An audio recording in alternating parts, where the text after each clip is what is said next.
హైదరాబాద్లో మరోసారి హైడ్రా దూకుడు చూస్తూ ఉన్నాము. హైడ్రా కూల్చివేతల్లో ఎక్కువ కూడా పేద మధ్యతరగతి కుటుంబాలనే టార్గెట్ చేస్తున్నట్టుగా మరి క్లియర్గా కొన్ని ఆధారాలతో కూడా బాధితులు బయటికి రావడం జరిగింది. సో ఇవాళ మూలాలి ప్రాంతాల్లో కూడా హైడ్రా కూల్చివేతలు జరుగుతున్నటువంటి పరిస్థితి చూస్తూ ఉన్నాం. ప్రస్తుతం చూడవచ్చు ఇక్కడ ఒక పశువుల దొడ్డి ఉన్నటువంటి నేపథ్యాన్ని. సో దీని అంతా కూడా కూల్చే ప్రయత్నం చేశారు. అదేవిధంగా ఈ మూలాలి చుట్టుపక్కల ఉన్నటువంటి కొన్ని ప్రాంతాలను కూడా కూలుస్తున్నటువంటి పరిస్థితి చూస్తూ ఉన్నాం. సో బాధితులు మాత్రం మేము ఇక్కడ ఉన్నటువంటి ల్యాండ్ని కొనుక్కున్నాము, మా దగ్గర పట్టా ఉన్నది, సెల్లిట్ కూడా మా దగ్గర ఉన్నది, సో ఇవన్నీ ఎవిడెన్స్ ఉన్నా కూడా ఒకేసారిగా వచ్చేసి కూల్చివేస్తూ ఉన్నారు, కనీసం నోటీసులు కూడా ఇవ్వట్లేరు అంటూ కూడా వాళ్ళ ఆవేదన అయితే వెళ్ళగొక్కుతున్నటువంటి పరిస్థితులు చూస్తూ ఉన్నాము. ఒకసారి బాధితులతో కూడా మాట్లాడించే ప్రయత్నం చేద్దాము. అన్న చెప్పండి, అంటే ఒకవైపు కబ్జాల భూములనే కూలుస్తుంది హైడ్రా అన్నట్టుగా మాట్లాడుతూ ఉన్నారు, ఏంటి?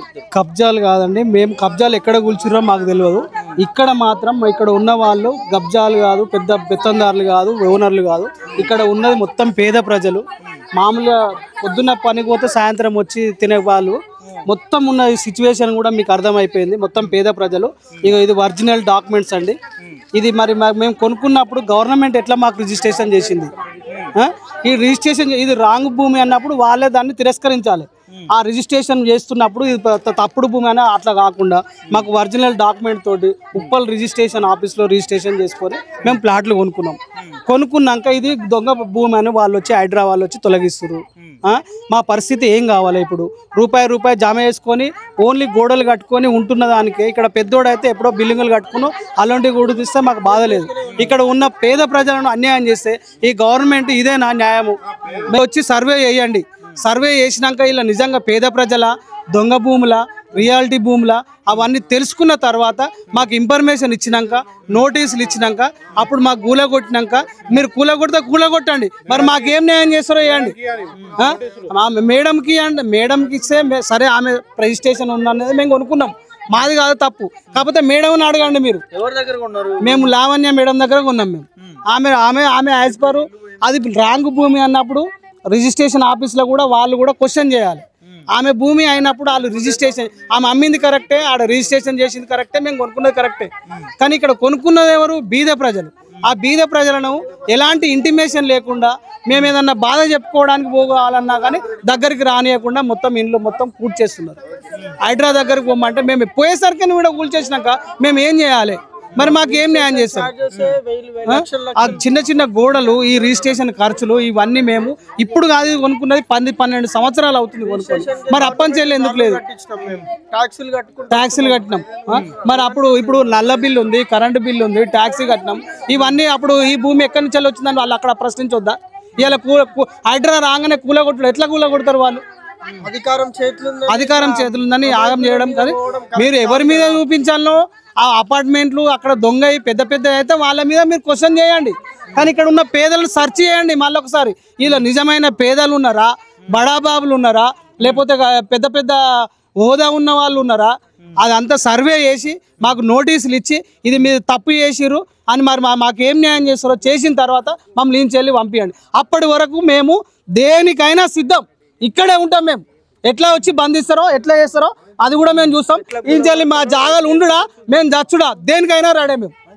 అది ఖచ్చితంగా నిలబడతాం మేము. నేను కూడా కాంగ్రెస్ గవర్నమెంట్నే. ఈ గవర్నమెంట్ ఎవరికి పని చేయాలి? పేదవాళ్ళకి పని చేయాలి. మరి పేదవాళ్ళు ఇల్లు తీసేసినప్పుడు వాళ్ళకి ఎంతవరకు న్యాయం అని నేను క్వశ్చన్ చేస్తున్నా. మాకు ఇంటిమేషన్ ఇవ్వండి, మాకు న్యాయం చేయండి. మా రిజిస్ట్రేషన్ డాక్యుమెంట్ తప్ప అది అవన్నీ క్వశ్చన్ చేసినాక అప్పటి వరకు మా జాగాలు వదిలేదు లేదు. మా దగ్గరికి హైడ్రా వాళ్ళు కానీ గవర్నమెంట్ వాళ్ళు రావద్దని చూపించిరా ఈ ఆధారాలు. హైడ్రా చూపిస్తే తీసుకోవట్లేదు, పడేస్తున్నారు, పేపర్ చింపేస్తున్నారు. అది ఎంతవరకు న్యాయం? మరి పేపర్ చింపేసారంట నేను అక్కడ సైడ్. మరి ఇప్పుడు నేను పేపర్ తీసుకొని వచ్చిన మరి ఎట్లా ఇవన్నీ కట్టుకుంటే అప్పుడు వాళ్ళకి తెలియదా ఎందుకు చేసింది గవర్నమెంట్? ఇది రాంగ్ రైటా? చూడండి ఇవన్నీ లైవ్ చూడండి. ఇక చూడండి సేల్ చూడండి సార్, ఇదంతా లైవ్ చూడండి. ఇది అంతా గవర్నమెంట్ కట్టేటప్పుడు తెలియదా? ఇవన్నీ చూడండి. ఇవి ఎన్ని జాగాలండి? 100 జాగాల 73 గజాలు, 50 గజాలు, 60 గజాలు. ఈ సర్వే నెంబర్ అంత ఉత్తగానేనా? ఇదంతా తెలియదా గవర్నమెంట్ రిజిస్ట్రేషన్ చేసినప్పుడు? గవర్నమెంట్ ఆఫీస్ లో తెలియదా? అది సార్ మాకు మాత్రం న్యాయం జరిగేంత వరకు మా జాగాల దగ్గరికి ఎవరు రావద్దు. అసలు మావే జాగాలు మేము కొనుక్కున్నాం, మేము రిజిస్ట్రేషన్ చేసుకున్నాం.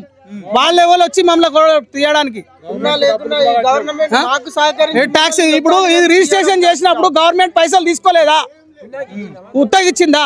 ఆమె కంటే మేము మోసపోయినాం అనుకుందాం, మరి గవర్నమెంట్ ఎందుకు మోసం చేసింది? మాకు డీడీ పైసలు కట్టించుకోలే మా దగ్గర, అప్పుడు రిజెక్ట్ చేయొచ్చు కదా.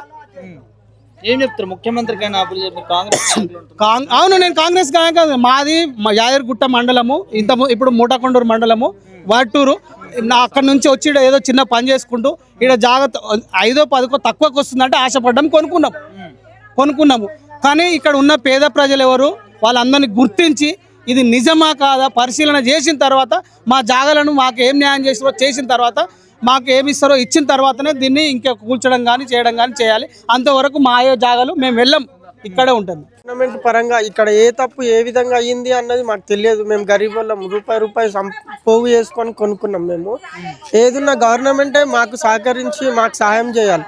ఒకవేళ తప్పుగా మమ్మల్ని ఎవరన్నా ఫ్రాడ్ చేసినా, ఎవరన్నా ఏదైనా మోసపోయినా, మేము మోసపోయిన పేదరికం వాళ్ళం. మేము పేదగా అన్ని రూపాయి పోగు చేసి కొనుక్కున్నాం. మాకు గవర్నమెంట్ సహకరించి ఇది నిలబడేటట్టు చేయాలని కోరుకుంటున్నాం.